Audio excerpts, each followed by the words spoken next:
السلام علیکم ورحمۃ اللہ وبرکاتہ، نحمده ونصلی علی رسولہ الکریم، اما بعد فاعوذ باللہ من الشیطان الرجیم، بسم اللہ الرحمن الرحیم، رب اشرح لی صدری ویسر لی امری واحلل عقدۃ من لسانی یفقهوا قولی۔ لو أنزلنا هذا القرآن على جبل لرأيته خاشعا متصدعا من خشية الله وتلك الأمثال نضربها للناس لعلهم يتفكرون۔ امثال القرآن کے سلسلے میں آج ہم حق اور باطل کی مثال کے بارے میں پڑھیں گے، جو سورۃ الرعد کی آیت نمبر 17 میں آئی ہے۔ ارشاد باری تعالیٰ ہے، قل من رب السماوات والأرض قل الله قل أفاتخذتم من دونه أولياء لا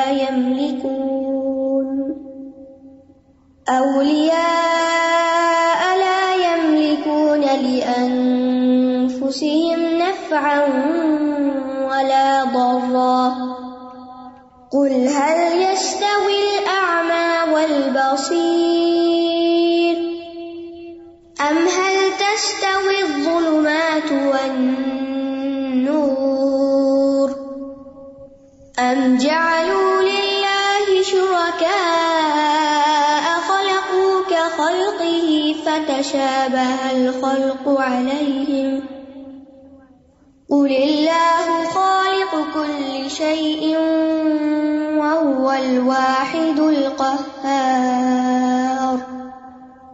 أنزل من السماء ماء فسالت أودية بقدرها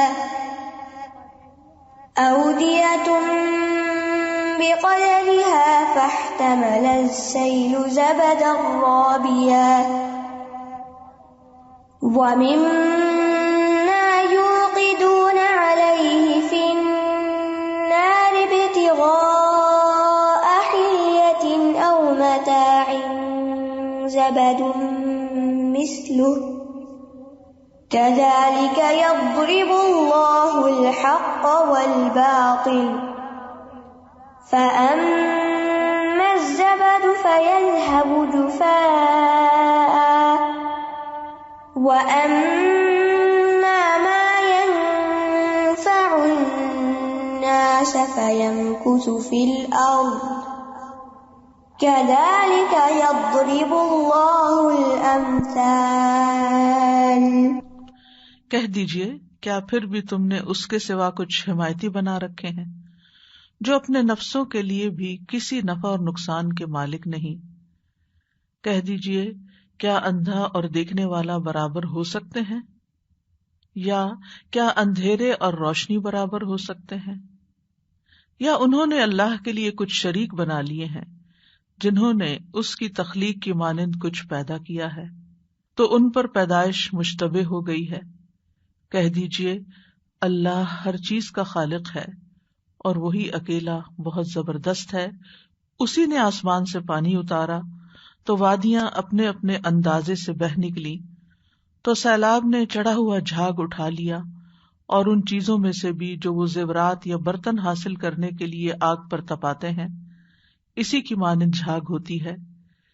اس طرح اللہ حق اور باطل کی مثال بیان کرتا ہے، تو رہا جھاگ تو وہ ناکارہ ہو کر چلا جاتا ہے، اور جو چیز لوگوں کو نفع دیتی ہے وہ زمین میں ٹھہر جاتی ہے۔ اللہ مثالوں کو اسی طرح بیان کرتا ہے۔ مثال کا سیاق و سباق کچھ یوں ہے کہ اللہ سبحانہ تعالیٰ نے سورۃ الرعد میں یہ مثال اللہ تعالیٰ کے اس قول کے بعد بیان کی کہ لہو دعوت الحق والذین یدعون من دونہ لا یستجیبون لہم بشیء الا کباسط کفیہ الی الماء لیبلغ فاہ وما هو ببالغہ وما دعاء الکافرین الا فی ضلال. اسی کو پکارنا برحق ہے، اور وہ لوگ جو اس کے سوا اوروں کو پکارتے ہیں وہ ان کی پکار کا کچھ بھی جواب نہیں دیتے مگر اس شخص کی طرح جو اپنے دونوں ہاتھ پانی کی طرف پھیلائے تاکہ وہ اس کے منہ تک پہنچ جائے، حالانکہ وہ اسے پہنچنے والا نہیں، اور کافروں کی دعا محض گمراہی کی طرف ہی جاتی ہے. یہ حق اور باطل کے موضوع سے متعلق مثال ہے. اللہ سبحانہ تعالیٰ نے یہاں پر یہ بتا دیا کہ دو طرح کا پکارنا ہوتا ہے، یا دو طرح کی دعوتیں ہوتی ہیں، ایک دعوت حق اور ایک دعوت باطل. اور اللہ کی دعوت ہی دعوت حق ہے، اللہ ہی حق کی طرف پکارتا ہے، لہو دعوت الحق، اور اسی کو پکارنا برحق ہے. اور اس کے علاوہ دوسرے شرکاء کو پکارنا یہ باطل کی دعوت ہے. اس کے بعد پھر حق و باطل کی مزید وضاحت کی گئی جو آیت نمبر 16 میں ہے. قل من رب السماوات والارض قل اللہ قل افاتخذتم من دونہ اولیاء. یعنی اللہ تعالیٰ یہ بات ثابت کر رہے ہیں کہ دنیا میں باطل بھی ہے اور حق بھی ہے، اور باطل ایک طرح سے گمراہی ہے کہ اللہ سبحانہ تعالیٰ کے ساتھ اوروں کو شریک ٹھہرایا جائے، اور حق کیا ہے کہ اللہ ہی اکیلا عبادت کا مستحق ہے، اس کا کوئی شریک نہیں. تو اللہ سبحانہ تعالیٰ اپنی ربوبیت کو ثابت کرتے ہیں. کل من رب السماوات والارض، یعنی ربوبیت کو ثابت کرنے کے ساتھ ساتھ یہ بات بیان کرتے ہیں. تو یہاں پر پھر یہ مثال آئی ہے اس موقع پر کہ حق اور باطل کو ایک حصی چیز کے ساتھ تشبیہ دی گئی ہے. یعنی حق ایبسٹریکٹ ہے، باطل بھی ایبسٹریکٹ ہے، تو اس کو سمجھانے کے لیے ایک مثال دی گئی ہے، اور ایک بہترین موقع پر یہ مثال آئی ہے جسے سب سمجھ سکتے ہیں. تو پہلی آیت جو مثال سے پہلے بیان ہوئی ہے اس میں اللہ تعالیٰ فرماتے ہیں قل من رب السماوات والارض، کہہ دیجیے آسمان و زمین کا رب کون ہے. کیونکہ کفار مکہ کا عقیدہ یہ تھا کہ آسمان و زمین کا پیدا کرنے والا اللہ ہی ہے. تو ان کے ہاں یہ حقیقت اعتراف شدہ تھی، یعنی وہ مانتے تھے اس کو.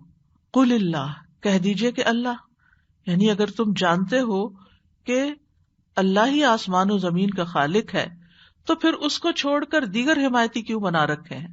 قل افاتخذتم من دونہ اولیاء لا یملکون لانفسہم نفعا ولا ضرا. یعنی اگر اللہ کو خالق مانتے ہو تو پھر اس کے سوا دوسروں کو تم اپنا اولیاء کیوں بناتے ہو، کارساز، حمایتی، مددگار، کیونکہ وہ تو خود بھی اپنی جان کی نفع نقصان کے مالک نہیں. کہاں یہ کہ وہ اپنی عبادت کرنے والوں کے نفع نقصان کے مالک ہوں گے. یعنی اللہ کے سوا جتنی بھی مخلوق ہے غیر اللہ، وہ کسی بھی چیز کی مالک نہیں. یعنی یہ ایک مانی ہوئی حقیقت ہے، کیونکہ خالق اللہ ہے تو مالک بھی وہی ہے. جو مخلوق ہے وہ تو کسی اور کی ملکیت میں ہے، جو اس کا خالق ہے وہ ایبسولوٹ مالک نہیں ہو سکتی. اور جو شخص کسی چیز کے اوپر پورا اختیار نہ رکھتا ہو، اس کا مالک نہ ہو، تو وہ نفع نقصان کا بھی مالک نہیں ہوتا، اس سے کچھ فائدہ بھی نہیں پہنچتا. لہذا اس سے دعائیں کرنا، اس کا سہارا لینا، اس پہ توقعات رکھنا کہ وہ تمہارے لیے کچھ کرے گا، یہ ایک باطل نظریہ ہے. قل هل يستوي الاعمى والبصير، کہہ دیجیے کیا دیکھنے والا اور اندھا برابر ہو سکتے ہیں. یعنی جو شخص توحید پر ہے، جس کو پوری کائنات کے اندر اس بات کی نشانیاں نظر آ رہی ہیں کہ اللہ خالق ہے ان کا اور وہی ان کا مالک ہے، اور وہ دوسرا جو اس بات کی حقیقت سے اندھا بنا ہوا ہے، یہ دونوں برابر نہیں ہو سکتے. ام هل تستوی الظلمات والنور، یا اندھیرے اور روشنی برابر ہیں، یعنی شرک کا اندھیرا اور توحید کا نور بھی برابر نہیں ہے، حق اور باطل بھی برابر نہیں ہے. ام جعلوا للہ شرکاء، یا انہوں نے اللہ کے کوئی اور شریک بنا رکھے ہیں. خلقوا کخلقہ، کہ انہوں نے بھی کچھ ایسا پیدا کیا جیسے اللہ نے پیدا کیا. فتشابہ الخلق علیہم، تو تخلیق کا کام ان پر مشتبہ ہو گیا کہ کون سا کس نے بنایا. ایسا بھی کچھ نہیں، ہر چیز کا ہی خالق اللہ ہے. تو پھر کسی شک میں پڑنے کی کوئی گنجائش ہی نہیں. اس لیے اللہ سبحانہ تعالیٰ ان سب باتوں سے بہت بالا تر ہے جو اس کے ساتھ منسوب کی جاتی ہیں. قل اللہ خالق کل شیء وہو الواحد القہار، کہہ دیجیے اللہ ہی ہر چیز کا خالق ہے اور وہ ایک ہے، زبردست ہے، ہر چیز پر اسی کا حکم چلتا ہے، وہی قہار ہے. انزل، اسی نے، اسی نے سے مراد کون ہے؟ اللہ جو خالق کل شیء ہے، اسی نے انزل من السماء ماء، آسمان سے پانی اتارا ہے. آسمان اس کی ملکیت، پانی اس کی ملکیت. وہ جہاں سے چاہے نکالے، چاہے تو زمین سے نکالے، چاہے وہ آسمان سے اتارے. تو تم اپنی آنکھوں کے سامنے دیکھتے ہو کہ اوپر سے پانی برس رہا ہے. اور السماء سے مراد یہاں وہ ہیونز نہیں ہے، بلکہ سما سموف سے بلندی، یعنی کس طرح اللہ سبحانہ تعالی پانی جیسی ایک بھاری چیز کو اس بلندی سے تمہارے اوپر اتارتا ہے. یہ اللہ تعالیٰ کی قدرت کی کتنی بڑی نشانی ہے جو تمہاری آنکھوں کو نظر نہیں آتی. جب نظر نہیں آتی تو اسی لیے ان کو پھر اعمیٰ کہا گیا. اور یہاں آسمانی پانی سے مراد بارش کا پانی ہے. اور پانی کون اتارتا ہے؟ اللہ ہی اتارتا ہے جو واحد اور قہار ہستی ہے. اور پھر یہ کہ فصالت اودیۃ بقدرہا، جب پانی اترتا ہے، بارش اترتی ہے تو پھر کیا ہوتا ہے؟ وادیاں بہنے لگتی ہیں. وادی کہتے ہیں دو پہاڑوں کے درمیان کی جگہ کو. بقدرہا اپنے اپنے اندازے کے مطابق. اودیہ جو ہے یہ وادی کی جمع ہے، اور وادی ودیون سے ہے. ودیون کہتے ہیں پانی بہنا، اور پانی بہنے کی جگہ کو وادی کہتے ہیں. دو پہاڑوں کے درمیان کی خالی جگہ کو بھی وادی کہتے ہیں. کبھی راستے کے معنوں میں بھی استعمال ہوتا ہے، کیونکہ پہاڑوں میں عموماً راستے پہاڑی نالوں کے ساتھ ساتھ چلتے ہیں. اگر آپ کو کبھی جانے کا اتفاق ہوا ہو پہاڑی علاقوں میں تو آپ نے یہ دیکھا ہوگا منظر کہ ساتھ ساتھ سڑک ہوتی ہے اور ساتھ ساتھ وہ نالے بہ رہے ہوتے ہیں، یا قدرتی راستے ان پانی کے بہاؤ کے ساتھ ساتھ ہی ہوتے ہیں. فصالت، سالہ یسیل السیل کا مطلب ہوتا ہے بہنا. وادیاں بہ نکلی، یعنی یہ ایک طرح سے مبالغہ ہے. یعنی کہنا تو یہ چاہیے تھا کہ پانی بہ نکلا، لیکن وہ پانی اس راستے سے یوں گزرتا ہے جیسے وہ راستہ ہی چل رہا ہو، راستہ چلتا ہوا نظر آتا ہے. بقدرہا، اپنے اندازے کے مطابق. یعنی ہر نالے نے، ہر وادی نے اپنے اندازے کے مطابق پانی لیا. کوئی نالا بڑا ہوتا ہے، کوئی جگہ زیادہ چوڑی ہوتی ہے تو وہاں پر زیادہ پانی کی مقدار سما جاتی ہے. کوئی چھوٹا ہوتا ہے راستہ تو وہاں پر پانی اسی کے مطابق بہ رہا ہوتا ہے، اتنا ہی سماتا ہے. یہاں پانی سے کیا مراد ہے اور وادی سے کیا مراد ہے؟ ابن عباس کہتے ہیں انزل من السماء ماء سے مراد قرآن ہے، وحی ہے جو اللہ تعالیٰ نے اتاری. اور پھر فصالت اودیۃ بقدرہا سے مراد وہ کہتے ہیں کہ اس سے مراد بندوں کے دل ہیں جن پر یہ بارش اترتی ہے، قرآن کا یہ علم اترتا ہے تو ہر کوئی اپنے ظرف کے مطابق لیتا ہے. جس کے دل میں وسعت زیادہ ہوتی ہے، جو زیادہ لبیک کہتا ہے، جو زیادہ خوشی سے لیتا ہے، زیادہ اس کی قدر و قیمت پہچانتا ہے، اس کو اس کی پیاس ہوتی ہے، وہ اس کو مرحبا کہتا ہے، اتنا زیادہ وہ پانی یا وہ علم اس کے اندر سماتا چلا جاتا ہے، اس کا دل اس سے اور زیادہ بڑا ہوتا چلا جاتا ہے. یعنی دل بھی وادیوں کی طرح چھوٹے اور بڑے ہوتے ہیں. جس طرح باہر آپ کو زمین میں بڑی چھوٹی جگہ نظر آتی ہیں، ایسے ہی کچھ لوگوں کے دل بہت چھوٹے ہوتے ہیں اور بھجے ہوئے ہوتے ہیں، ضیقاً حرجن ہوتے ہیں، تنگ ہوتے ہیں، ان میں کچھ بھی نہیں سماتا اور ان سے پانی پھسل کے چلا جاتا ہے. اور کچھ ہوتے ہیں ان کے اندر درمیانے درجے کی وسعت ہوتی اور کچھ کے اندر تو بہت وسعت ہوتی ہے. تو یہ دلوں اور ان کے مراتب کے فرق کی طرف اشارہ ہے وادیوں کی شکل میں، کہ کچھ دلوں میں زیادہ علم سما جاتا ہے اور کچھ اتنے چھوٹے اتنے تنگ ہوتے ہیں کہ ان میں کچھ بھی نہیں سماتا، ان کے اندر کچھ جاتا ہی نہیں، جیسے منافقین کے دل ہوتے ہیں. فاحتمل السیل زبدا رابیا، پھر سیلاب نے ابھرا ہوا جھاگ اٹھا لیا. زبد جھاگ اور رابیا ربا سے ابھرا ہوا، یعنی پانی جو ان نالوں میں بہ رہا تھا، ان دلوں میں جو علم آ رہا تھا تو اس پر جھاگ آ گیا. یعنی زبد کہتے ہیں اس کوڑا کرکٹ کو اور جھاگ کو جو پانی کی تیز رفتاری کے باعث سطح پر آ جاتی، یا اس جھاگ کو جیسے ہنڈیا میں اگر آپ گوشت پکائیں تو آپ دیکھتے ہیں کہ اس کے اوپر جھاگ سی آ جاتی. کبھی آپ نے گڑ کی چاشنی بنائی ہو تو اس کے اوپر جھاگ سی آ جاتی. یعنی جس چیز کے اندر کوئی بھی میل ہوتی ہے وہ ابل کر اوپر کو آ جاتی ہے. ایسے ہی جب دل پر علم کا نور برستا ہے، جب وحی کی بارش ہوتی ہے دل کے اندر جو شکوک و شبہات یا وہ باتیں جو شہوات یا وہ چیزیں جو اندر کہیں ڈیپ ڈاؤن ہوتی ہیں، تیز پانی کے پڑنے سے نیچے سے نکل کر وہ گندگی اوپر کو آ جاتی ہے. یعنی آپ دیکھیے کہ جس بھی چیز کی جھاگ ہوتی ہے وہ دراصل اس کی گندگی سے ایک طرح سے بنی ہوئی ہوتی، اس کے غیر ضروری مادوں سے بنی ہوئی ہوتی ہے. اور پھر اس سے آپ کیا کرتے ہیں؟ مثلا کھانا پکاتے ہوئے جھاگ آتی ہے تو آپ اس کو ہٹا دیتے ہیں. اسی طرح باقی چیزیں جس کے آگے مثال میں آ رہی ہے تو وہ جھاگ جو ہے اس کو صاف کر دیتے. اور اگر آپ کبھی سمندر کے کنارے گئے ہوں یا آپ امیجن کریں کہ جب تیز پانی کی لہریں آتی ہے تو ان کے اوپر جھاگ بھی آ جاتی ہے. اب کیا ہوتا ہے؟ پانی تو واپس چلا جاتا ہے اور جھاگ وہیں رہ جاتی ہے. تو اسی طرح دل میں ایمان کا جو نور ہے، یہ سیلاب ہے، وہ رہ جاتا ہے اور وہ جو شکوک و شبہات ہے وہ نکل کر چلے جاتے ہیں. تو رابیہ ربا یربو یعنی جو بڑھنا، اوپر کو آنا. اور بعض اوقات وہ بالکل اس کو ڈھانک لیتے ہیں، چھا جاتے ہیں ان کے اوپر. یعنی علم ہوتا ہے اندر، ایمان ہوتا ہے، لیکن وہ وقتی طور پر یوں لگتا ہے کہ جیسے کبھی شکوک و شبہات یا کبھی کوئی بات سمجھ میں نہ آنے کی وجہ سے وہ سب کچھ جو اوپر آ جاتا ہے. بعض اوقات پانی کے اوپر آپ دیکھیں جب پانی بہ رہا ہوتا ہے تو اس کے اوپر پتے، گھاس پھوس اور باقی چیزیں جو ادھر ادھر کا کوڑ کباڑ پہلے اس زمین کے اندر تھا وہ سارا اکٹھا ہو کے پانی کے ساتھ ساتھ اوپر آ جاتا ہے. یعنی اس قرآن کے علم سے پہلے ہمارے دلوں کے اندر جو کچھ بھرا ہوا ہوتا ہے، ادھر ادھر کے نظریات، خیالات، شکوک، وسواس، شبہات، شہوات وغیرہ جنہوں نے گھر کیا ہوا ہوتا ہے، وہ جب وہ بارش پڑتی ہے تو وہ اوپر اٹھنا شروع ہو جاتا ہے اور اندر سے دل صاف ہونے لگتا ہے. جیسے زمین بارش سے صاف ہونے لگتی ہے اور کوڑا کرکٹ اوپر کو آ جاتا ہے.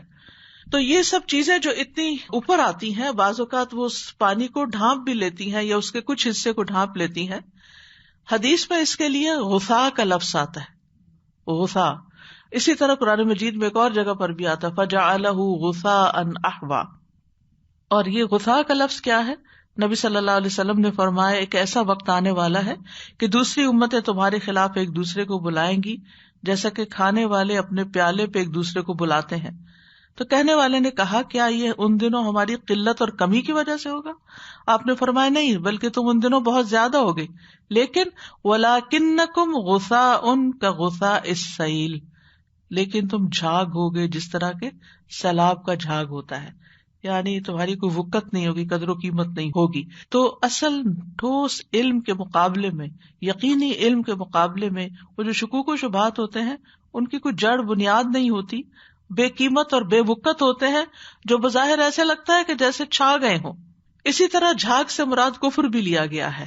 یعنی جو لوگ اسلام لائے تو پہلے ان کے دلوں میں کفر تھا، شرک تھا یا کچھ اور تھا، تو وہ جب صاف پانی پڑا تو وہ سب کچھ اوپر اٹھ کے آ گیا نکلنے کے لیے. تو جھاگ جو ہوتی ہے یہ کمزور ہوتی ہے، وادیوں کے کناروں سے چپک جاتی ہے، ہوائیں اس کو دھکیل دیتی ہیں یا وہ بیٹھ ہی جاتی ہے، کمزور ہوتی ہے. تو اسی طرح جب حق قبول کر لیتا ہے انسان تو جو شکوک و شبہات ہوتے ہیں وہ جھاگ کی طرح پہلے اوپر آتے ہیں، پھر وہاں سے وہ ختم ہو جاتے ہیں، زائل ہو جاتے ہیں. یعنی ایسا پانی جو خالص ہو وہ باقی رہتا ہے، جو حق ہوتا ہے وہ جمتا ہے، اور جو باقی چیزیں تھیں وہ ساری ختم ہو جاتی، کیونکہ وہ سب باطل ہوتا ہے، بیکار ہوتا ہے، غیر ضروری ہوتا ہے، جس نے ہمارے دلوں پہ قبضہ کیا ہوا ہوتا ہے. کیونکہ وہاں حق جو نہیں ہوتا، پانی جو نہیں ہوتا، علم جو نہیں ہوتا، جو وہ آتا ہے وہ نکلنا شروع ہو جاتے ہیں اور وہ پھر چلی جاتی ہے. آگے جا کے مزید آئے گا، کیونکہ باطل ہوتا ہے تو باطل کو تو جانا ہی ہوتا ہے. جب صحیح چیز آتی ہے، صاف چیز آتی ہے، تو پھر ناپاک چیز کو تو جانا ہی ہوتا ہے. اور یہ مائی مثال تھی، جیسے منافقین کی دو مثالیں دی گئی تھی نا، ایک مائی اور ایک ناری. تو یہاں اہل ایمان کے دلوں کی بھی دو مثالیں ہیں، ایک مائی ہے اور اب دوسری ناری ہے. وَمِمَّا يُوقِدُونَ عَلَيْهِ فِي النَّارِ، اور اس میں بھی جھاگ ہوتی ہے. اسی طرح جھاگ ان چیزوں پر بھی ابھر آتا ہے جن کو لوگ آگ میں پگھلاتے ہیں. یعنی وہ دھاتیں، معدنیات، سونا، چاندی، پیتل، لوہا، سیسا، جن کو آگ میں پگھلانے کے لیے گرم کیا جاتا ہے، تپایا جاتا ہے تاکہ ان سے زیورات بنائے جائیں یا کام کی دوسری چیزیں بنائی جائیں جو لوگوں کے لیے فائدہ مند ہیں، جیسے برتن ہیں، زرے ہیں، دھاتوں سے بنے ہوئے دیگر آلات ہیں. ابتغاء حلیۃ او متاع، حلیہ کہتے ہیں زیور کو، زینت کو. یعنی زینت حاصل کرنے کے لیے جو زیور بنایا جاتا ہے، افمن ینشأ فی الحلیۃ، جیسے قرآن میں ایک اور جگہ پر بھی آتا ہے، تو یہاں مراد ہے سونا چاندی سے بنایا ہوا زیور، او متاع، یا پھر فائدے کا سامان. متاع کہتے ہیں وہ سامان جس سے فائدہ اٹھایا جائے، ہر چیز جس سے لوگ فائدہ اٹھاتے ہیں اس کو متاع بولا جاتا ہے. یعنی لوہا، تانبا، سیسا، پیتل جس کو بھی پگھلایا جائے پھر ان سے برتن اور دیگر چیزیں بنائی جاتی ہیں جن سے فائدہ اٹھایا جاتا ہے. ان کے لیے بھی کیا ہوتا ہے، زبد مثلہ، ویسی ہی جھاگ اس پہ بھی اٹھتی ہے. یعنی جب سونے، چاندی، پیتل، سیسے کو پگھلایا جاتا ہے، اس کو خوب کھولایا جاتا ہے، تو اس کے اوپر بھی جھاگ آ جاتی ہے، جو اس کا میل کچیل ہوتا ہے نکل کے اوپر آتی ہے اور پھر اس کو نکال دیا جاتا ہے. تو حق کو باطل کو بیان کرنے کے لیے یہ دوسری مثال ہے کہ جس میں ہم دیکھتے ہیں کہ دھات اصل شکل میں باقی رہ جاتی ہے اور جھاگ دیکھتے دیکھتے ختم ہو جاتا ہے. یعنی سیلاب پر جھاگ کا سبب بھی مٹی ہے اور دھاتوں پر جھاگ کا سبب بھی مٹی ہوتی ہے، یعنی جو ان کے اندر مل جل جاتی ہے. کیونکہ یہ دھاتیں زمین سے نکالی جاتی ہیں تو ان کو جب نکالا جاتا ہے اور را شکل میں ہوتی ہیں تو ان کے اندر مٹی ملی ہوئی ہوتی ہے، اور جب ان کو ابالا جائے، آگ پہ رکھا جائے تو پھر کھرا کھوٹا الگ ہو جاتا ہے. یعنی جب ان کو تپش دی جاتی ہے تو کھرا کھوٹا ان کا الگ ہوتا ہے. تو دھاتوں سے مراد کیا ہے؟ حق جو مزین کرتا ہے، اور جھاگ سے مراد باطل ہے. زیور وہ ہے جس سے انسان اپنے آپ کو آراستہ کرتا ہے، اور خالص سونے چاندی سے لوگ اپنے فائدے اٹھاتے ہیں، اور اس کے برعکس جو زائد چیز ہوتی ہے وہ چلی جاتی ہے. اور ایک قول یہ بھی ہے، قرطبی نے لکھا ہے کہ سونے چاندی کے زیورات انسان کے بلند اور پاکیزہ اخلاق کی مثال ہیں. یعنی جب وہ دھات اندر پگھلی تو پھر اس سے کئی چیزیں نکلی، یعنی وہ علم آیا مشقت اور محنت سے، پھر اس کے جو ثمرات ہیں وہ جسم کے اوپر نظر آنے لگتے ہیں، اخلاق سے انسان سج جاتا ہے، اور اسی میں انسانوں کا حسن و جمال ہوتا ہے، یعنی حسن اخلاق میں، اور وہ نیک اعمال جس کے ساتھ وہ اپنے آپ کو سجاتے ہیں. یعنی جس طرح سونا چاندی کے زیورات عورتوں کی زینت بنتے ہیں اور اس کی بنا پر ان کی ایک قدر و قیمت بھی ہوتی. جو خاتون جتنا مہنگا زیور پہنے ہوتی ہے وہ اس کا ایک طرح سے اسٹیٹس سمبل بھی بن جاتا ہے. کذالک یضرب اللہ الحق والباطل، اسی طرح اللہ تعالیٰ حق اور باطل کو بیان کرتا ہے. یعنی ان مثالوں کے ذریعے حق اور باطل کی پہچان کرائی گئی ہے. یعنی حق اور باطل جب دونوں ملے جلے ہوں، گڈمڈ ہوں، مختلط ہوں، تو پھر وہاں پر باطل عموماً اس سے میل نہیں کھاتا، یعنی اس کے ساتھ رہتا نہیں ہے. اس کو جو ہی ایمان کی حرارت پہنچتی ہے، تپش پہنچتی ہے، سیلاب کی تیزی اس میں آتی ہے، علم کی کثرت ہوتی ہے، تو پھر وہ آہستہ آہستہ الگ ہونا شروع ہو جاتا ہے، چھٹ کر الگ ہوتا ہے. فَأَمَّا الزَّبَدُ فَيَذْهَبُ جُفَاءً، جہاں تک جھاگ کا تعلق ہے تو وہ خشک ہو کے ختم ہو جاتی ہے. مجاہد کہتے ہیں جفاءً کا معنی ہے جامد ہو کر. اجفأت القدر اس وقت کہتے ہیں جب ہڈیاں میں جوش پیدا ہوتا ہے، یہاں تک کہ اس کا جھاگ قائم ہو جاتا ہے اور پھر وہ اس کی تہ میں جم جاتا ہے. پھر اسی طرح جفا جو ہے وہ چیز بھی ہوتی ہے جس کو وادی کناروں کی طرف دھکیل دیتی ہے. اسی طرح ایک معنی یہ بھی کیا کہ وہ پھٹ کے ختم ہو جاتی ہے، یعنی اس کے اندر جو بلبلے سے ہوتے ہیں وہ سارے پھٹ جاتے ہیں اور اس کا کچھ وجود ہی نہیں رہتا. ایک معنی ابن عیسیٰ نے یہ کیا کہ وہ سطح زمین پر خشک ہو کر ختم ہو جاتی ہے، جیسے سمندر کی لہریں آتی ہیں ساتھ جھاگ بھی آتی ہے تو وہ اٹک جاتی ہے وہاں زمین پر، وہ وہیں مر جاتے، ڈائی ڈاؤن ہو جاتی ہے، وہ پانی واپس آ جاتا ہے سمندر میں. ایک اور معنی یہ کیا کہ ابن اسحاق نے کیا کہ وہ سطح زمین پر پھینک دی جاتی ہے، یعنی جھاگ اتار کے کہاں پھینکی جاتی ہے؟ نیچے پھینک دی جاتی ہے، ضائع کر دی جاتی ہے. یعنی یا تو وہ سوکھ جاتی ہے، یا وہ پھٹ جاتی ہے، یا وہ اتار کے پھینک دی جاتی ہے. تو جھاگ سے کسی قسم کی برکت کی، فائدے کی کوئی امید نہیں ہوتی. اسی طرح باطل بھی کمزور ہوتا ہے، اس میں کوئی برکت نہیں ہوتی، اس سے کوئی فائدہ نہیں ہوتا. اور جس طرح پانی زمین میں رک جاتا ہے اس سے زمین سیراب ہوتی ہے، نباتات اگتی ہے، اسی طرح حق والوں کے لیے باقی اور قائم رہتا ہے. وہ نیک اعمال کرنے لگتے ہیں، بالکل اسی طرح جس طرح پانی سے نباتات اگ رہی ہوتی ہیں تو ان کے اندر بھی کنٹینیوسلی گروتھ ہو رہی ہوتی ہے، اور وہ طرح طرح کی خوبصورت چیزوں سے، اخلاق سے، علم سے، حکمت سے سج رہے ہوتے ہیں. وَأَمَّا مَا يَنْفَعُ النَّاسَ فَيَمْكُثُ فِي الْأَرْضِ، تو جو چیز لوگوں کو فائدہ دیتی ہے وہ زمین میں ٹھہر جاتی ہے، یعنی حق باقی رہ جاتا ہے، جو پانی کی شکل میں یا سونے چاندی کی شکل میں ہوتا ہے، اور باطل جھاگ کی طرح ماند پڑ جاتا ہے، حق جم جاتا ہے، گڑ جاتا ہے، اور باطل کی خرابیاں کھل جاتی ہیں۔ ان الباطل کان زہوقا، باطل کو تو زائل ہی ہونا ہوتا ہے، جانا ہی ہوتا ہے۔ کذالک یضرب اللہ الامثال، اللہ تعالیٰ اسی طرح مثالیں بیان کرتے ہیں، یعنی اس مثال کی طرح جس کو اللہ تعالیٰ نے حق کے باقی رہنے کے لیے بیان کیا ہے اور باطل کے ختم ہونے کے لیے، اسی طرح اللہ تعالیٰ اور مثالیں بھی بیان کرتے ہیں تاکہ لوگ حقیقت کو جان لیں، ایمان لے آئیں، ہدایت حاصل کریں، ان کے اندر ایک کمال پیدا ہو، ان کی خوش بختی ہو، اور انہیں آئندہ کے لیے فائدے حاصل ہوں، دنیا میں بھی اور آخرت میں بھی۔ اور اب دیکھیے کہ یہ ایک بالکل حقیقت ہے کہ ان مثالوں کو جب ہم دیکھتے ہیں، وہ پورا منظر ہم امیجن کرتے ہیں، تو ہم دیکھتے ہیں کہ جو صاف ستھرا پانی زمین میں رہ جاتا ہے، پھر انسان پیتے ہیں، حیوان پیتے ہیں، طرح طرح کے اس سے فائدے ہوتے ہیں، فضا کے اندر ایک خوشگواری ہو جاتی ہے، بارش نہ ہو، پانی نہ ہو جس زمین پر، تو وہ بہت ڈرائینس ہوتی ہے۔ تو اسی طرح جو چیز فائدہ مند ہوتی ہے اسی کو بقا ہے، دنیا میں بھی اور آخرت میں بھی۔ آخرت میں وہی چیز فائدہ دینے والی ہے جو باقی رہنے والی ہے، جو حق ہے، ورنہ جو چیز بیکار ہو، کوڑا کرکٹ ہو، جھاگ ہو، اس کو تو بیکار سمجھ کے پھینک دیا جاتا ہے۔ اور اس کا آغاز انسان کے اپنے اندر سے ہوتا ہے، سوچ سے ہوتا ہے، یعنی جب انسان کے اندر ایمان آتا ہے، جب انسان اللہ کے لیے کام کرنے لگتا ہے، جب انسان آخرت کو سامنے رکھ کے کام کرتا ہے، تو پھر جب مرضات اللہ اس کی زندگی کا ایک مقصد بن جاتا ہے کہ اللہ کی رضا حاصل کرنی ہے، تو پھر اس کے اندر ایک مثبت سوچ پیدا ہو جاتی ہے، وہ ہر قیمت پر اچھا کام کرنا چاہتا ہے، وہ فائدہ ہی پہنچانا چاہتا ہے۔ جس کے ذہن کے اندر مثبت سوچ ہوئی، وہ فائدے کی چیز اٹھائے گا اور بانٹے گا بھی فائدے کی چیز، یعنی دوسروں کا بھی خیر خواہ ہوگا اور اپنے فائدے میں بھی بڑا دھیان رکھے گا کہ میں کیا اٹھا رہا ہوں، کیا لے رہا ہوں، کیا میری آخرت کو فائدہ دے گا، کیا میرے رب کو راضی کرے گا، چاہے وہ اپنا کوئی ذاتی کام کر رہا ہو یا وہ شخص کسی دوسرے کے لیے کوئی کام کر رہا ہو۔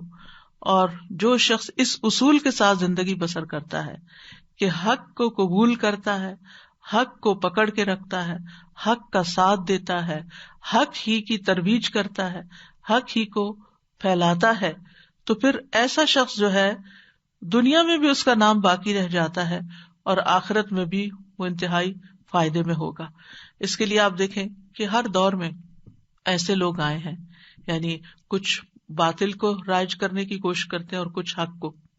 وقتی طور پر ان میں کشمکش ہوتی ہے، ایک بھٹی تپتی ہے، آگ جلتی ہے اور ایک مار کا گرم ہوتا ہے، آپس میں کشمکش ہوتی ہے، حق والوں کو مشکلات دیکھنی پڑتی ہیں، لیکن اگر وہ اس پر جمے رہیں تو آپ دیکھیں کہ باطل جو ہے اس کا کوئی نام نشان بھی باقی نہیں رہتا۔ مسئلہ خلق قرآن کو آپ دیکھ لیجیے کہ جب یہ اٹھا تو کتنے علماء کو قتل کر دیا گیا، کتنوں کے وظیفے بند کر دیے گئے، کتنوں کو ایگزائل کر دیا گیا، لیکن چند ایک تھے کہ جنہوں نے سٹینڈ لیا اور اپنے نقطہ نظر سے ہٹے نہیں، اور مار بھی کھائی، تکلیف بھی اٹھائی، لیکن آج آپ دیکھیں انہی کا نام باقی، اور قرآن مجید اپنی اصل شکل پہ باقی ہے، اپنی اصل حیثیت پہ باقی ہے، اور جن لوگوں نے مخالفت کی تھی اور جنہوں نے یہ فساد پھیلایا تھا ان کے نام نشان بھی نہیں ملتے۔ اور پھر بالآخر وقت بدلا، یعنی شروع میں مشکل آئی لیکن آہستہ آہستہ بادل چھٹ گئے اور حق اپنی جگہ پر جم گیا۔ تو ایک مومن جو ہوتا ہے، یعنی یہ جو وادی کی بات کی گئی ہے، یہ مومن کا دل ہوتا ہے۔ تو مومن کا دل جو ہوتا ہے وہ ہمیشہ فائدہ پہنچانے کی بات سوچتا ہے، فائدہ دینے کی بات سوچتا ہے کہ میں کس کو کہاں کیسے فائدہ پہنچاؤں۔ یعنی اسلام کی سب سے بڑی خوبی یہ ہے، یا اسلام کو سمجھنے کا مطلب یہ ہے کہ آپ دوسروں کے فائدے کے بن جائیں, اپنے کو بھی فائدہ دیں, کیونکہ جو کفر ہوتا ہے وہ اپنے لیے بھی ہلاکت خیز ہوتا ہے, نفاق خود کو بھی نقصان دیتا ہے. وما یخدعون الا انفسهم.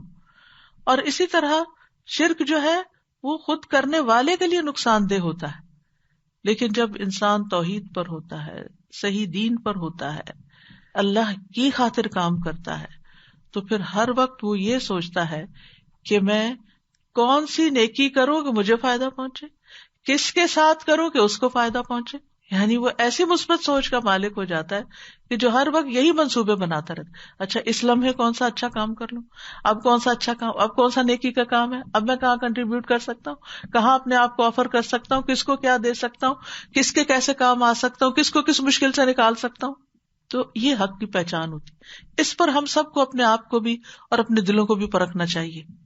کیا قرآن کا علم حاصل کرنے کے بعد ہماری سوچ بدلی ہے یا نہیں, ہم فائدے کے بنے ہیں یا نہیں, ہم خیر پہنچانے والے بنے ہیں یا نہیں.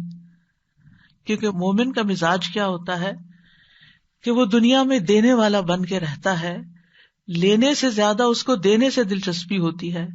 اگر اس کے پاس مال ہوتا ہے تو مال سے وہ صرف خود فائدہ نہیں اٹھاتا, اوروں کو بھی فائدہ پہنچاتا ہے. اگر اس کے پاس مال نہیں ہوتا, جسمانی قوت ہوتی ہے, تو وہ محنت کرتا ہے, اپنی ضرورت بھی پوری کرتا ہے اور دوسروں کی ضروریات بھی پوری کرتا ہے. اسی طرح اگر اس کے پاس نہ مال ہے نہ ہمت ہے, صرف بول سکتا ہے, تو وہ بول کر حق بات بولتا ہے اور مظلوم کا ساتھ دیتا ہے اور ظالم کا ساتھ نہیں دیتا. یعنی کسی بھی حال میں وہ دوسروں کو فائدہ ہی پہنچاتا رہتا ہے, دوسروں کے لیے مسئلہ نہیں بنتا, مفید بن کے رہتا ہے اور آخری درجے میں خیرخواہی کرتا ہے. جیسا کہ حدیث میں آتا ہے ہر مسلمان پر صدقہ ہے. پوچھا گیا کہ اس کے پاس کچھ نہ ہو تو کیا کرے, فرمایا اپنے ہاتھ سے کام کرے, پھر اپنے آپ کو فائدہ پہنچائے اور صدقہ بھی دے. پوچھا اگر وہ اس کی بھی استطاعت نہ رکھتا ہو یا اس کو کوئی کام ہی نہیں ملتا, فرمایا حاجت مند بے کس کی مدد کرے. پوچھا اگر اس کی بھی استطاعت نہ رکھتا ہو, فرمایا کہ بھلائی کی تلقین کرے. پوچھا اگر اس کی بھی ہمت نہ ہو, فرمایا لوگوں کو اپنے شر سے بچائے, کیونکہ یہ بھی ایک صدقہ ہے. یعنی ہر حال میں خیر خواہی, ہر حال میں فائدہ پہنچانا. تو بات یہ ہے کہ جب تک انسان حق پر ہو نہیں سکتا, جب تک اس کے اندر نفع بخشی کی یہ صلاحیت پیدا نہیں ہوتی. تو مثال کی تفصیل جو علماء نے مزید بیان کی ہے وہ یہ ہے کہ اللہ تعالیٰ نے ان دو مثالوں میں جو بات کہی ہے وہ یہ کہ بارش سے مراد قرآن یا حق کو باطل, اور یہ ہے کہ یہ مثال حق کو باطل کے لیے بھی بیان ہوئی ہے اور مومن اور کافر کے لیے بھی بیان ہوئی ہے. تو اگر اس سے مراد قرآن لیا جائے تو مومن یقین کی بنیاد پر قرآن سے فائدہ اٹھاتا ہے, جس طرح زمین بارش سے فائدہ اٹھاتی, اپنے اوپر اس کو روک لیتی. کافر جو ہے وہ شکوک و شبہات کی بنیاد پہ فائدہ نہیں اٹھاتا, اور وہ صرف ان شکوک و شبہات کے اندھیروں میں رہتا ہے, اس کے اندر پانی ٹھہرتا نہیں, حق ٹھہرتا نہیں, وہ صرف وسوسوں کا ہی شکار ہوتا ہے. اس کی مثال حدیث میں کچھ یوں بیان کی گئی ہے. صحیح بخاری کی روایت ہے ابو موسیٰ اشعری سے, نبی صلی اللہ علیہ وسلم نے فرمایا اللہ تعالیٰ نے مجھے جو ہدایت اور علم دے کر بھیجا ہے اس کی مثال تیز بارش کی سی ہے جو زمین پر برسے. صاف اور عمدہ زمین تو پانی کو جذب کر لیتی ہے, جو مومن کا دل ہوتا ہے وہ اس کو قبول کر لیتا ہے, اور بہت سارا گھاس اور سبزہ اگاتی یعنی فائدہ پہنچاتی. جبکہ سخت زمین پانی کو روکتی ہے, پھر اللہ اس سے لوگوں کو فائدہ پہنچاتا ہے. یعنی کچھ لوگ خود کو فائدہ نہیں دیتے, اپنے اندر جذب کچھ نہیں کرتے, لیکن بہرحال دوسروں کو فائدہ دے دیتے ہیں. وہ لوگ بھی پیتے ہیں اور جانوروں کو بھی سیراب کرتے ہیں اس پانی سے جو پتھریلی زمین پر ٹھہرا ہوا ہوتا ہے. یعنی وہ لوگ علم سمیٹ کے رکھ لیتے ہیں, پھر بانٹتے رہتے ہیں, خود چاہے عمل کم ہی کریں, اور اس کے ذریعے سے کھیتی باڑی بھی کرتے ہیں. کچھ بارش ایسے حصے پر پڑی جو صاف اور چٹیل میدان تھا, وہ نہ تو پانی کو روکتا ہے نہ ہی سبزہ اگاتا ہے. بس یہی مثال اس شخص کی ہے جس نے اللہ کے دین میں سمجھ حاصل کی, اور جو علم دے کر اللہ نے مجھے مبعوث کیا اس سے اسے فائدہ ہوا, اس نے خود سیکھا اور دوسروں کو سکھایا. اور پھر اس شخص کی مثال ہے جس نے سر تک نہ اٹھایا اور نہ ہدایت کو قبول کیا جو میں دے کر بھیجا گیا, نہ خود فائدہ اٹھایا نہ کسی کو پہنچایا. تو مومن کے درجات ہوتے ہیں, کچھ مومن ہوتے ہیں وہ اعلیٰ درجے کا فائدہ اٹھاتے بھی ہیں اور دیتے بھی ہیں، اور جو دوسرا پتھر پہ پانی روکنے والی کچھ مومن ایسے ہوتے ہیں کہ وہ قبول کر لیتے ہیں، فائدہ بھی پہنچاتے ہیں، لیکن خود ان کے اپنے اندر بہت بڑی تبدیلی نہیں بھی آتی. تو یہ بارش کے بے پناہ فوائد میں سے یہ فائدے ہمیں نظر آتے ہیں.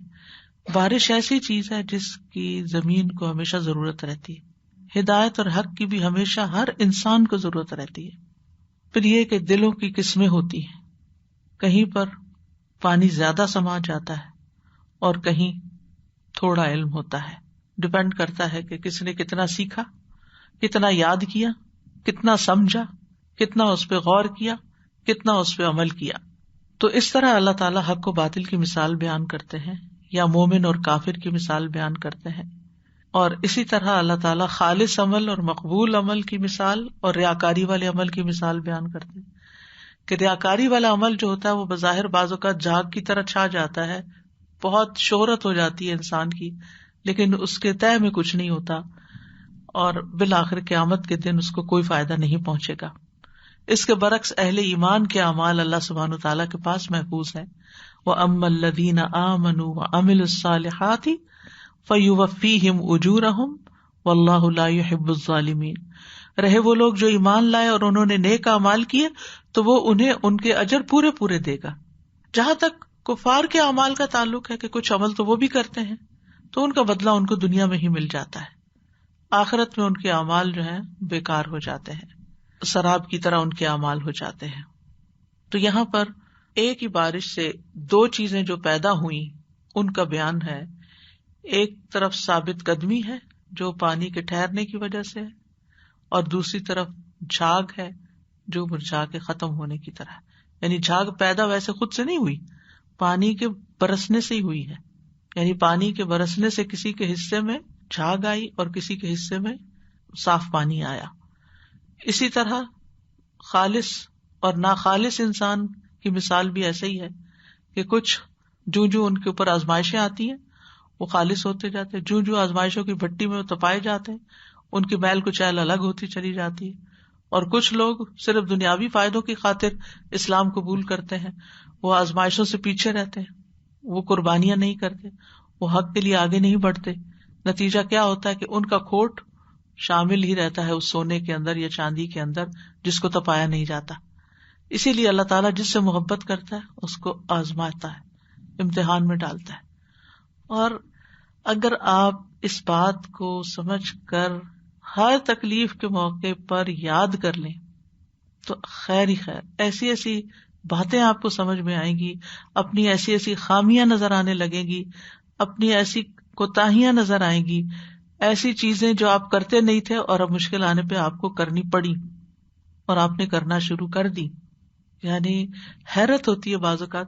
مثلاً نماز کے بعد کے اذکار ہیں، اگر آپ نہیں کر رہے، جو مسنون اذکار ہیں، لمبے چوڑے اذکار کی میں بات نہیں کر رہے، لیکن آپ پر کوئی ایسی تکلیف آتی ہے کہ آپ پریشان ہو جاتے ہیں، آپ کسی علم والے کے پاس جاتے ہیں، آپ اس سے پوچھتے ہیں آپ مجھے کچھ بتائیں کیا کرنا چاہیے.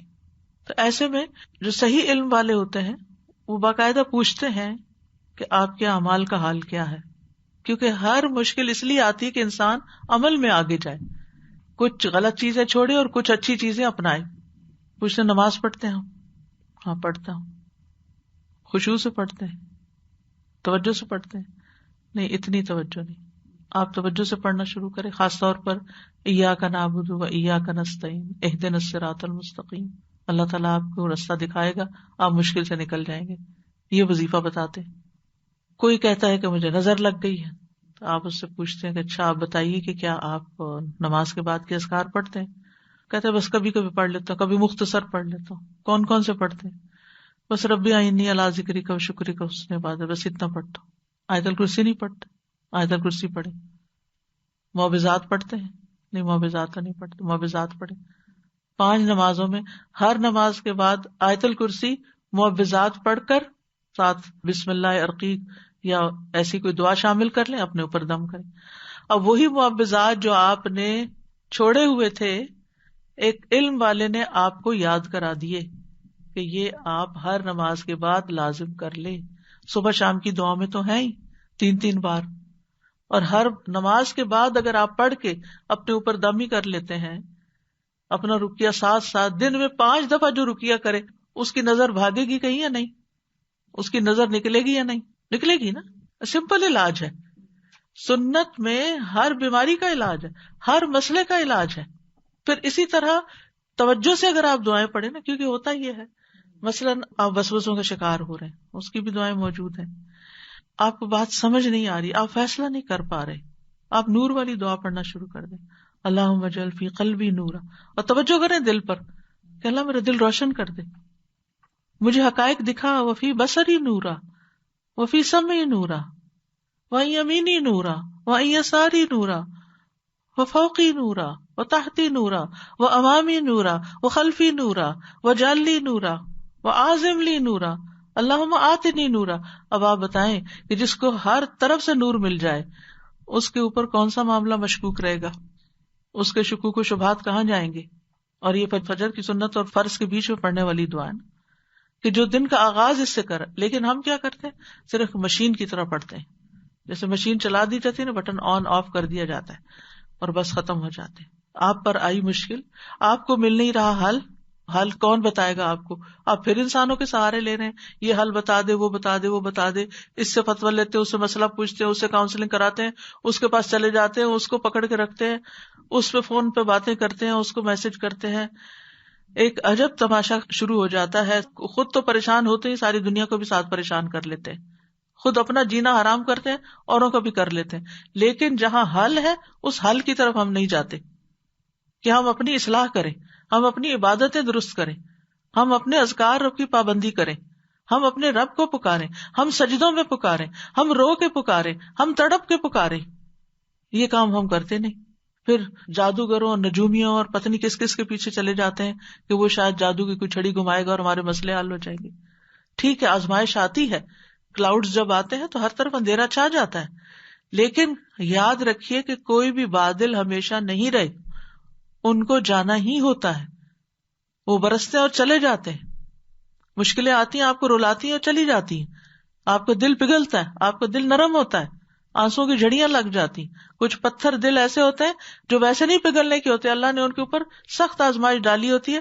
اگر ان کے اندر کچھ بھی ایمان ہو تو وہ پھر پگھل کے ٹوٹ کے ان کے اندر سے پھر خیر نکلنا شروع ہو جاتی. اللہ بندوں پر قطعاً ظلم نہیں کرتا، وہ کسی کو بھی کسی مشکل میں کسی آزمائش میں ڈالتا ہے تو اس کے پیچھے کوئی وجہ ہوتی ہے. وہ بندے کی خیر ہی چاہتا ہے، بندے کی اصلاح ہی چاہتا ہے. جب تک سونے چاندی کو آگ میں نہ ڈالا جائے وہ خالص نہیں ہوتے. ہمارا ایمان بھی خالص نہیں ہوتا جب تک یا ایمان کے ساتھ کوئی نہ کوئی امتحان نہ ہو. کبھی انسان کے اپنے اندر سے نفس کی طرف سے امتحان ہوتا ہے، کبھی اولاد کی طرف سے ہوتا ہے، کبھی والدین کی طرف سے ہوتا ہے، کبھی شوہر کی طرف سے ہوتا ہے، کبھی بہن بھائیوں کی طرف سے ہوتا ہے. کبھی آپ دیکھتے ہیں نا زندگی میں کہ ساری چیزیں ٹھیک چل رہی ہوتی ہیں، کھانے پینے کو بھی ہے، چھت بھی ہے، بچے بھی ہیں، شوہر، ساری دنیا کی نعمتیں ہیں، پر چین سکون کوئی نہیں ہے. کہیں کمی ہے نا، کہیں کچھ کمی کر رہے ہیں، تبھی تو خلا ہے.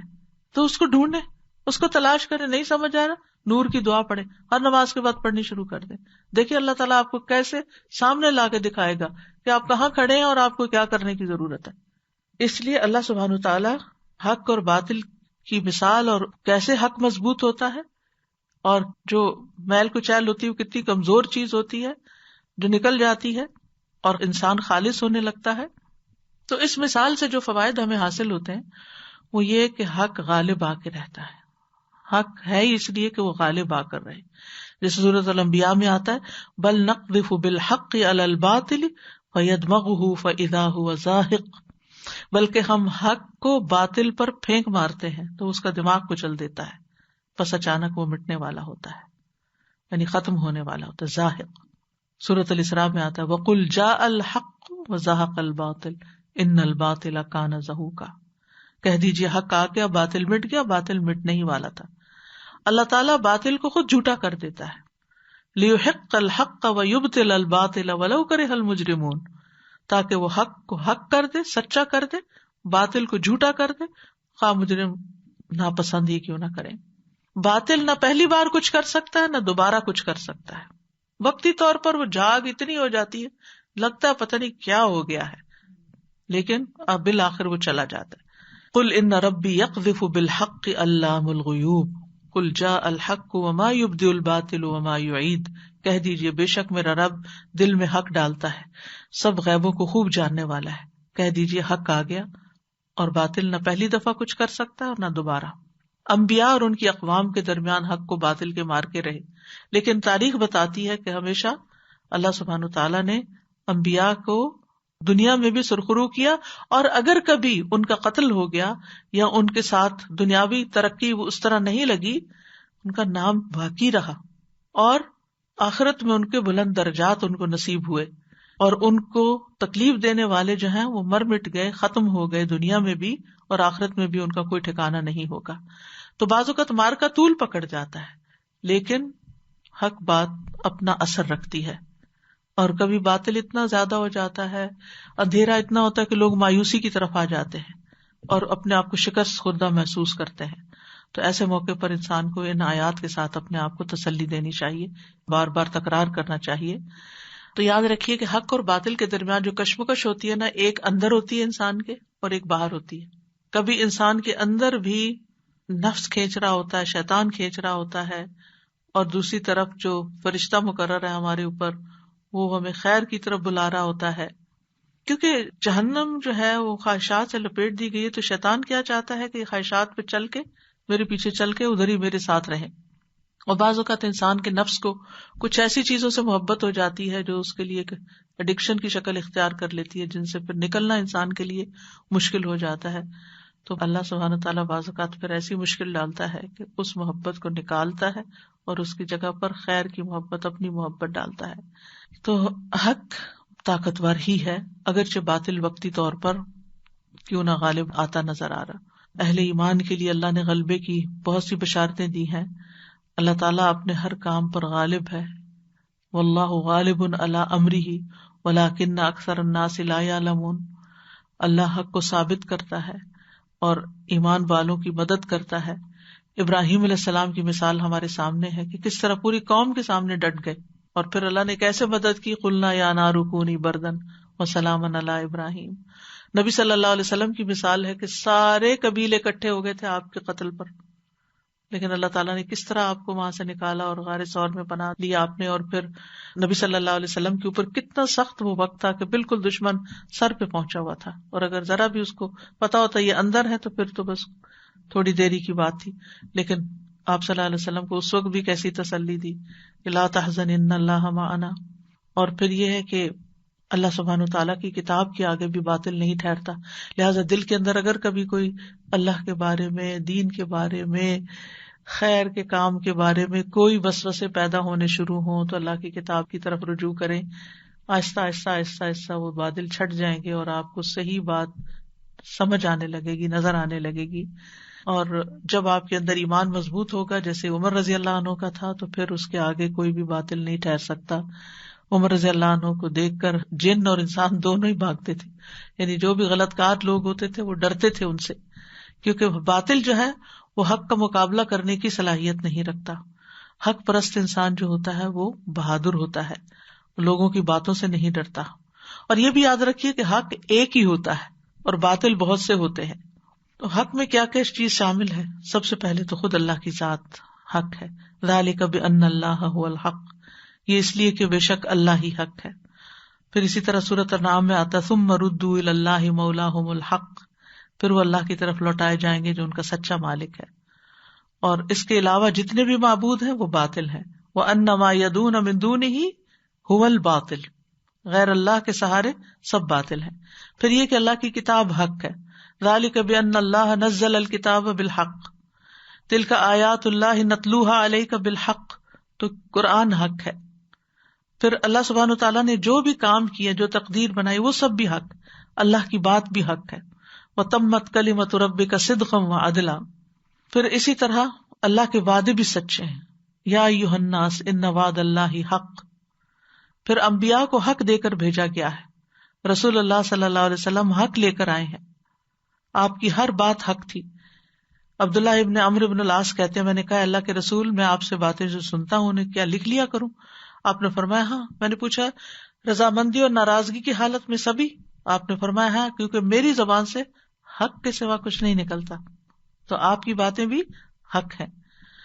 لیکن حق کو اور باطل کو قبول کرنے کے اعتبار سے لوگوں کی کچھ اقسام ہیں. اللہ کے جو بندے ہوتے ہیں، جو اللہ کے اوپر ایمان رکھتے ہیں، وہ حق قبول کر لیتے ہیں، حق بات کو سنتے ہیں.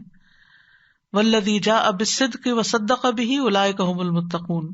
لیکن دوسری طرف جو باطل پرست ہوتے ہیں ان کو حق پسند نہیں آتا، چونکہ خواہشات ان کے دل کے اوپر چھائی ہوئی ہوتی ہیں اور وہ ان سے نکلنا نہیں چاہتے، لہذا وہ حق کے اوپر باطل کو ترجیح دیتے ہیں اور حق اور باطل کی آمیزش کر دیتے ہیں تاکہ اپنے آپ کو تسلی دیں کہ ہم حق پر ہیں. یعنی اندر وہ باطل بھی ہوتا ہے اور اس کے ساتھ تھوڑا سا حق ملا کے اس کا ملغوبہ بناتے ہیں، جس کے بارے میں فرمایا گیا وَلَا تَلْبِسُوا الْحَقَّ بِالْبَاطِلِ. پھر اسی طرح یہ ہے کہ کرنے کے کام یہ ہیں کہ انسان کو ہمیشہ حق اور سچائی کی تلاش میں رہنا چاہیے، حق کو پہچاننا چاہیے، اسے قبول کر لینا چاہیے. حق کو قبول کرنے میں سب سے بڑی رکاوٹ جہالت ہے، لہذا علم حاصل کرنا چاہیے. ابن تیمیہ کہتے ہیں جب لوگ نبوت کے نور سے منقطع ہو جاتے ہیں، نبوت کے نور سے کٹ جاتے ہیں، تو وہ فتنوں کے اندھیروں میں پڑ جاتے ہیں اور بدعات اور جھگڑے پیدا ہوتے ہیں اور لوگوں کے درمیان شر واقع ہو جاتا ہے. پھر یہ ہے کہ حق کو قبول کرنے میں خواہشات رکاوٹ بنتی ہیں، لہذا نفس کی اتباع سے بچنا چاہیے، یعنی نفس کی پیروی نہیں کرنی چاہیے. نبی صلی اللہ علیہ وسلم نے فرمایا کہ میں تمہارے بارے میں 2 چیزوں سے ڈرتا ہوں، لمبی آرزو اور خواہشات کی اتباع. جہاں تک لمبی آرزو کا تعلق ہے تو وہ آخرت کو بھلا دیتی ہے اور خواہش نفس جو ہے وہ حق سے روکتی ہے. حق کیوں نہیں قبول کرنے تھے؟ کیونکہ خواہش اندر وہ اس کو واپس کرتی ہے. اسی طرح تکبر بھی حق قبول کرنے کے راستے میں رکاوٹ ہے. وَجَحَدُوا بِهَا وَاسْتَيْقَنَتْهَا أَنفُسُهُمْ ظُلْمًا وَعُلُوًّا. انہوں نے ظلم اور تکبر کی وجہ سے انکار کیا، حالانکہ دل اچھی طرح یقین کر چکے تھے. اور کرنے کا کام یہ ہے کہ ہمیں ایک دوسرے کو بھی حق کی تلقین کرنی چاہیے. اسی طرح اور کرنے کا کام یہ ہے کہ اپنے آپ کو فائدہ مند بنائیں. جب فائدہ مند بنیں گے تو خود کو بھی فائدہ دیں گے اور دوسروں کو بھی فائدہ پہنچائیں گے. آئیڈل لائف نہیں گزاریں، آئیڈیل گزاریں، یعنی جھاگ بن کے نہیں رہیں بلکہ فائدہ مند چیز بن کے رہیں. مشکلات سے گھبرائیں نہیں، ان میں اللہ سبحانہ تعالیٰ کو پکاریں اور یاد رکھیں کہ مشکلات انسان کو چمکانے کے لیے آتی ہیں، نکھارنے کے لیے آتی ہیں، بہتر بنانے کے لیے آتی ہیں. اور ساتھ یہ کہ اللہ سبحانہ تعالیٰ سے دعائیں کرتے رہیں کہ اللہ تعالیٰ ہمیں حق دکھائے، حق ہمارے دل میں جم جائے اور ہم حق پر ہی چلتے رہیں. اللہم لک الحمد انت قیم السماوات والارض ومن فیہن وَلَكَ الْحَمْدُ لَكَ مُلْكُ السَّمَاوَاتِ وَالْأَرْضِ وَمَنْ فِيهِنَّ وَلَكَ الْحَمْدُ أَنْتَ نُورُ السَّمَاوَاتِ وَالْأَرْضِ وَلَكَ الْحَمْدُ أَنْتَ الْحَقُّ وَوَعْدُكَ الْحَقُّ وَلِقَاؤُكَ حَقٌّ وَقَوْلُكَ حَقٌّ وَالْجَنَّةُ حَقٌّ وَالنَّارُ حَقٌّ وَالنَّبِيُّونَ حَقٌّ وَمُحَمَّدٌ صلی اللہ علیہ وسلم حق وَالسَّاعَةُ حَقٌّ. اللہ سبحانہ وتعالیٰ اس سارے حق کو ہمیں پوری طرح سمجھنے کی توفیق عطا فرمائے اور اس کو حق ماننے کی توفیق عطا فرمائے اور ہمیں حق کے رستے پہ چلنے کی توفیق عطا فرمائے. اللہم رب جبرائیل و میکائیل و اسرافیل فاطر السماوات والارض عالم الغیب والشہادہ انت تحکم بین عبادک فیما کانوا فیہ یختلفون اہدنی لما اختلف فیہ من الحق باذنک انک تہدی من تشاء الی صراط مستقیم.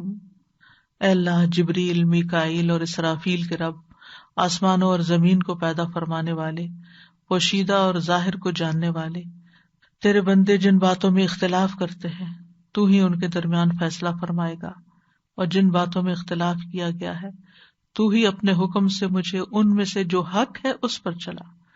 اے اللہ، باطل سے نکال کر حق پر چلا، بے شک تو ہی جسے چاہتا ہے سیدھی راہ پر چلاتا ہے.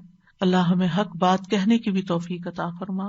وَأَسْأَلُكَ كَلِمَةَ الْحَقِّ فِي الرِّضَا وَالْغَضَبِ وَأَسْأَلُكَ كَلِمَةَ الْحَقِّ فِي الرِّضَا وَالْغَضَبِ وَأَسْأَلُكَ كَلِمَةَ الْحَقِّ فِي الرِّضَا وَالْغَضَبِ.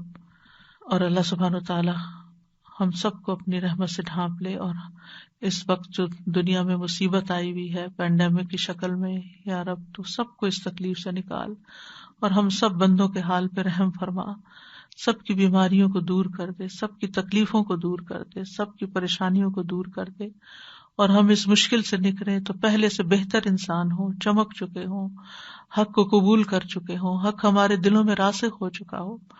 یا رب العالمین ہم اپنی غلطیوں کا اعتراف کرتے ہیں، تو ہمیں معاف کر دے، تو ہمیں اس مصیبت سے محفوظ رکھنا، اور جو لوگ کسی بھی تکلیف کا شکار ہیں، کسی بیماری کا شکار ہیں، یا اللہ ان سب پر اپنی رحمت نازل فرما دے۔ یا حی یا قیوم برحمتک نستغیث ربنا تقبل منا انك انت السميع العليم وتب علينا انك انت التواب الرحيم وصلى الله تعالى على خير خلقه محمد وعلى آله واصحابه واهل بيته اجمعين برحمتك يا ارحم الراحمين۔ من رب السماوات والأرض قل الله قل أفاتخذتم من دونه أولياء لا يملكون لأنفسهم نفعا ولا ضرا قل هل يستوي الأعمى والبصير أم هل تستوي الظلمات والنور أم جعلوا لله شركاء خلقوا كخلقه فتشابه الخلق عليهم قل الله خالق كل شيء وهو الواحد القهار أنزل من السماء ماء فسالت أودية بقدرها فاحتمل السيل زبدا رابيا ومما يوقدون عليه في النار ابتغاء حلية أو متاع زبد مثله كذلك يضرب الله الحق والباطل فأما الزبد فيذهب جفاء وأما ما ينفع الناس فيمكث في الأرض كذلك يضرب الله الأمثال۔ سادہ یہ آیت ون آف مائی فیوریٹ آیت تھی، ابھی الحمدللہ، لیکن آئی ڈونٹ تھنک مجھے کبھی سمجھ آئی اس طرح سے جو مجھے آج سمجھ آیا۔ اللہ تعالیٰ کا اتنا شکر، اینڈ آئی تھنک ہم فائدہ مند ایسپیکٹ پہ ضرور توجہ تھی، لیکن وہ جو حق اور باطل کی وہ جو پوری ہم نے ڈسکرپشن پڑھی الحمدللہ رب العالمین، اینڈ دین وہ جو سیل کی اور وہ جو جلنے والی بات تھی نا، that is just so important کہ کنیکٹڈ رہنا اور وہ پروسیس کو آن گوئنگ رکھنا اتنا امپورٹنٹ ہے۔ اگر اف اٹس ناٹ ہیپننگ دین وہ تو گندگی اور علائش نکل کے بھی نہیں آئے گی اور ہم پیوریفائڈ بھی نہیں ہوں گے۔ تو it is part of the thing کہ اللہ تعالیٰ واقعی، اللہ تعالیٰ کی اتنی محبت، اتنی ہماری کے ساتھ جو خیر خواہی، اللہ تعالیٰ کی اتنی رحمت ہم پر ہے۔ اللہ تعالیٰ بس واقعی ہمیں حسن ظن عطا کریں، ہمیں صحیح سمجھ عطا کریں اور حکمت دیں، اور ہم چیزوں کو آئیڈینٹیفائی کریں جب وہ ہمارے ساتھ پیش آئے۔ آپ کی بات سے مجھے یہ سمجھ آیا کنیکٹڈ رہنے سے کہ بارش کا جب پانی کسی جوہڑ میں کھڑا ہو جاتا ہے نا، یا کسی ایسی گہری جگہ پر، تو ٹھہرا پانی جو ہے اس کے اندر بھی ایک بسانت پیدا ہو جاتی ہے نا۔ جو علم ہم حاصل کر لیتے ہیں بس اسی پہ اسٹک کرتے ہیں اور وہ ہمارے اندر تھوڑا بہت رہتا ہے تو وہ پرانا ہونے لگتا ہے۔ جب ہم کنیکٹڈ رہتے ہیں تو وہ بارش برستی رہتی ہے اور اس کی پیوریفیکیشن ہوتی رہتی ہے، اس کے اندر جو علائشیں جمع ہو جاتی ہیں وہ ان کو باہر نکال دیتی۔ آپ نے دیکھا ہوگا کہ اگر آپ ایک میلا گلاس ٹیپ کے آگے رکھیں تو تھوڑی دیر پانی کھولیں تو پہلے تو کیا ہوتا ہے کہ وہ گندگی ساری باہر نکلتی ہے، پھر اس کے بعد گلاس دھل جاتا ہے اور صاف شفاف پانی اس کے اندر ٹھہر جاتا ہے۔ لیکن اگر آپ اس کو اوور نائٹ رکھ چھوڑیں پھر اس کے اندر کیا ہوتا ہے، پھر اس کے اندر کچھ ایسی اسمیل سی آنے لگتی ہے، یعنی وہ فریشنس نہیں ہوتی، پھر دوبارہ فریش آپ کو ڈالنے کی ضرورت ہوتی۔ تو through out your life you need fresh water, اور وہ بارش کا ہی فریش ہے۔ زمینی پانی اتنا فریش نہیں ہوتا جتنا بارش کا پانی ہوتا ہے، آسمانی وحی کا پانی۔ سادہ مجھے اس مثال سے ایک چیز یاد آ گئی کہ کیمسٹری میں ہم نے پڑھا تھا سرفیکٹنٹس کے بارے میں، کہ جیسے کپڑے دھوتے ہیں نا ہم، تو اس میں کیا ہوتا ہے، ہم وہ جب ڈالتے ہیں سرف وغیرہ یا جو بھی ڈٹرجنٹ ہے تو وہ کیا کرتا ہے، وہ ڈیپ انسائڈ جا کے دھاگوں کے اندر سے میل کو جو ہے وہ باڈی دیتا ہے اور پھر اس کو کھینچ کے نکالتا ہے۔ تو میں یہ سوچ رہی تھی کہ ہمارے لباس پہ جب میل جمع ہو جاتا ہے تو ہمیں کتنا وہ بے چین کرتا ہے، اور ہم چاہتے ہیں کہ فوراً اس سے جو ہے گیٹ ریڈ آف کر لیں اور اسے ہم اس کو دھو لیں اور صاف ستھرے ہو جائیں۔ تو اندر کا جو میل کچیل ہے نا، وہ بھی ہمیں ایسے ہی بے چین کرنا چاہیے، اور ہمیں پتا ہونا چاہیے کہ اس کی صفائی کا کیا ذریعہ ہے۔ تیز دھار بارش یا آگ میں جلانا، گرم پانی جیسے آپ نے ابھی کہا نا استاذہ جی کہ ایک جگہ پانی کھڑا رہتا ہے تو بساند ہو جاتی ہے کچھ، تو مجھے وہی خیال آ رہا تھا کہ بہتا پانی فائدہ دے رہا ہوتا ہے نا، تو جو ہم نے پڑھا کہ فائدہ دیتے جانا ہے مسلسل، کہ پانی بہتا جائے گا تو فائدہ پہنچ جائے گا. یعنی اگر وہ صرف ٹھہرا رہے گا تو ایسا ہو جائے گا، لیکن اگر ہم اس کو پی لیں یا پلا دیں یا آگے نکال دیں تو وہ اس کا اگلا پروسیس شروع ہو جائے گا. استاذہ جی میں سوچ رہی تھی کہ یہ جو جھاگ ہوتی ہے صرف کے اوپر انہوں نے بتایا جیسے، یا کسی بھی اس کو جب ہم ہاتھ میں پکڑتے ہیں تو اینڈ پہ ہمارے ہاتھ میں کچھ نہیں آتا، اسی طرح ہم اگر باطل سے چمٹے رہیں تو اینڈ پہ کچھ نہیں آنے والا. مطلب ایسے سہارے ہیں جو مکڑی کے جالے ہیں، اینڈ پہ کچھ بھی نہیں آنا. زیادہ ایک دفعہ میں ویدر اس پہ وہ نا ویڈیو دکھا رہے تھے، تو ایک سمندر کے پاس ایک شخص کھڑا ہوا تھا، تو اتنا جھاگ آیا اور انہوں نے لکھی بھی ایک تو کیپشن ایسے تھی کہ ڈر کے مارے میں نے کہا ویسے کیا سے ڈوب گیا کیا یہ شخص، اور وہ آیا جھاگ اور چھپ گیا، بالکل چھپ گیا. میں نے کہا oh my God he is just gone.